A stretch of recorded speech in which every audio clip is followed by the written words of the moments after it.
Sa previous episode natin, pinag-usapan natin yung mga costly money mistakes, specifically nung early 20s natin. And this time around, syempre something positive naman Yan, yung gusto ko pag-usapan yan. natin. Mga best investment Or bagay. or bagay na pinaggamitan natin ng mga pera na kinita natin, ganyan. So, hindi naman kailangan na tangible things. Pero money is a tool. Hindi naman yan yung end goal. So, yung tool, alam natin na pinapagaan niya yung buhay natin. So, na upuan, ayan, para hindi tayo mangangalay, ganyan. So, yung money, ganun din. So, saan natin siya in-spend?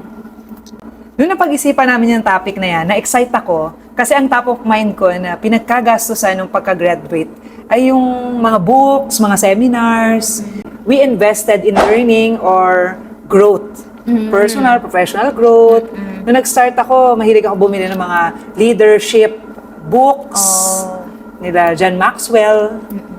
Tapos mga finance books para mas matuto pa ako. And then mga entrepreneurial books. Yan, ikaw, nung pagka-graduate mo, ano yung mga Yan. So, pinagkagastusan mo in terms of personal growth? ayan.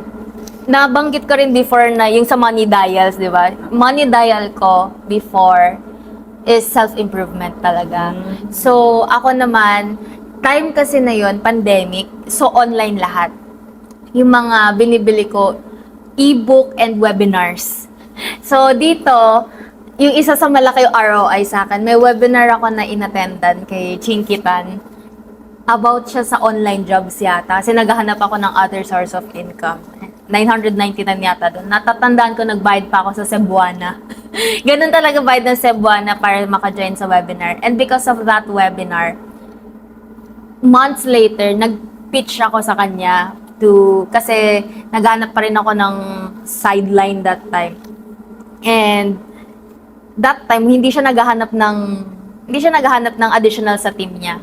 Pero, ewan ko, ang nangyari, sige, hanapan kita ng kung ano pinagawa niya sa akin hanggang sa nakapasok ako sa team, naging isa ako sa virtual assistants niya. And nagstay ako dun for 4 years. Wow! Just because of that webinar.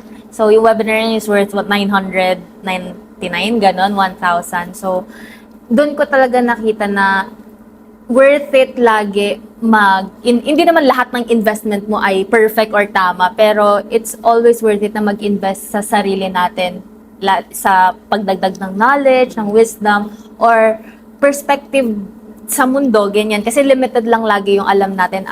Kung hindi dahil sa webinar na yon, hindi ko malalaman, may ganitong opportunities pala available for me. Hindi lang pala ako stuck sa ganitong ginagawa ko lang. So, ayun, yun yung isa sa malaki yung ROI talaga sa akin, yung pag-invest sa learning, yung mga, yung mga face-to-face na mga networking events na may nakikilala ko sa same industry. Like, meron akong inattendan na 7K worth, 7,000 pesos din siya.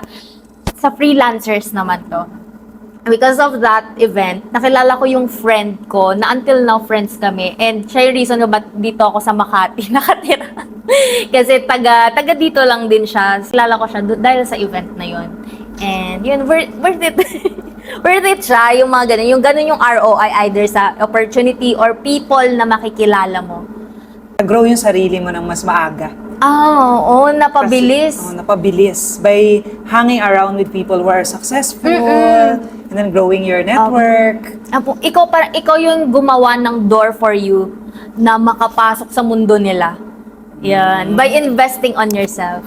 Yes. Grabe. Hindi ka na nagpatumpik-tumpik mag-spend Yan. ng 999. Oo. At Tapos pa 7K, ganun talaga. Yung umpisa, medyo nafe-feel bad daw kasi nga, yung ibang mga kakilala ko, hindi ganun yung money dial nila. Pero sabi ko, alam ko naman na ginagawa ko to for myself. Hindi to impress others, ganyan. Pero I just want to develop pa kung yung kaalaman ko, kasi alam kong bata pa ako, marami pa akong hindi alam. So, pabilis niya ang ating personal growth. Wala ka talaga nag-take action. So, grow yourself. Wala ka pang mga responsibilities. Wala kang ibang iniisip pa na imbes na ganito, imbes na doon ko ilagay yung pera, dito ko, deserve ko ba? Walang ganong guilt. Hindi Go kasing ka laki lang. yung risk Go versus ka kapag lang. you have your own family. Yan, ang ganda. Ako naman nung 2012, pagka-graduate ko, after a few months, nag-join kasi kami ng network marketing ni Kuya. Sama-sama lang ako. Pagka-graduate ko, may pera kasi akong mga 30,000. Kasi nung nag-aaral ako, nag-loading business ako. Globe Sun Smart, ganyan. Yung mga classmates ko. So, yung nagpa-load? Oo. Kaya kahit piso, dos, ganun, maliliit lang naman yung income nun. Pag nagkamali ka pa ng load, napunta pa sa iba, loss ko na yun. Pero dahil nag-commit ako sa sarili ko, nagkaroon ako ng money, yun yung ginamit ko pang sign up sa network marketing. And then, doon nag-start yung journey ko sa pag-attend ng mga seminars. Kasi, nung meron kaming free seminar from the company, sa network marketing company, kami na-meet si Coach Rasuson ng IM Plus. Okay. 7.5 yung binayaran namin, subsidized na ng company, yung discovery training, 2 days yon. And then, dahil nag-enjoy ako, parang sabi ko, ganyan na yung gusto kong attendan. Eh, fresh graduate pa ako. Nung parang nasa era ka pa ng learning. Happy ako na makamit ng mga successful people because you want to be like them. Doon ako nag-isip na ayoko na magtrabaho. Kasi sabi ko, pag nag-apply na ako ng trabaho, hindi na ako makaka-attend ng mga seminars kasi usually weekdays to. Tinuloy ko, matend ako ng breakthrough, yung second program nila. Siguro, 9,000 yata yun or 10,000 pesos or 15,000. Nakalimutan ko na. 3-day seminar naman, embracing yung light at dark side of me. Na pareho naman yun, like yin-yang. Breaking through yung mga negative belief system ko sa sarili ko. And then, noong December 2012, umiram naman ako ng money sa nanay ko. Yung kadali, parang basta-basta, housewife yung mom namin. Dito ko na naman ginamit yung powers ko. Kailangan mag-practice muna ako. Kailangan i-enroll ko yung nanay ko sa attendant ko, saan ko gagamitin yung pera. And then, ano yung plano ko moving forward. At naniwala na naman siya sa akin. Pinahiram niya ako ng pera, 30,000 yon. Abundant siya, 90-day program. Okay. To grow myself.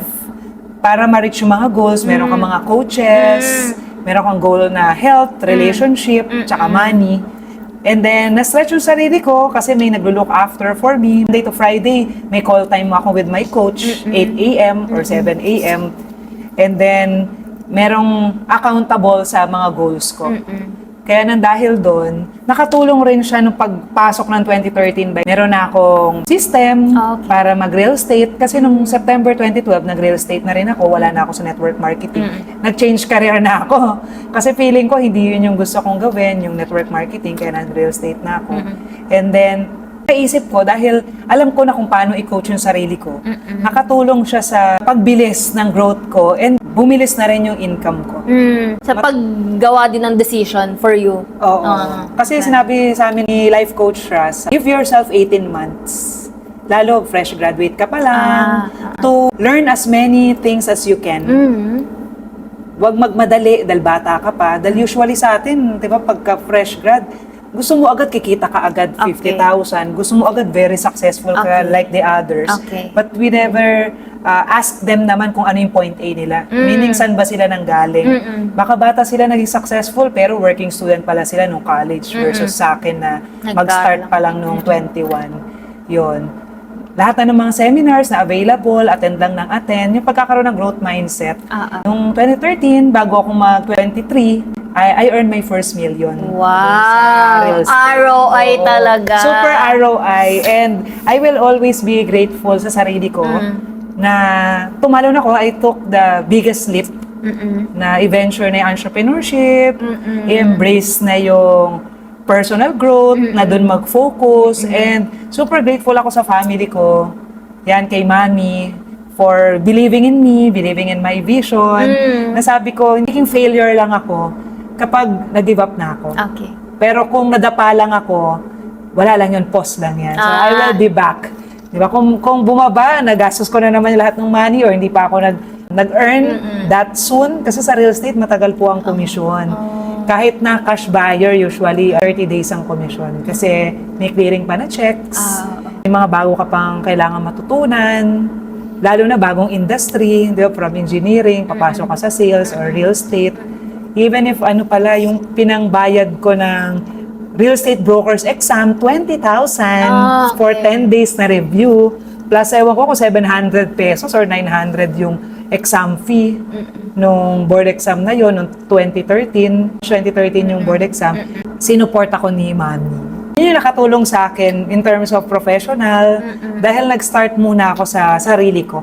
Possible kasi may mga nag-hold back sa atin from reaching yung mga gandang mangyari or yung peak ng ating career or ng ating life at that moment, which is yung mga hino-hold back natin na grudges, family members, or sa sarili mo pala, na hindi natin alam na nag-accumulate over time. Kasi for example, we're not used to communicating to other people.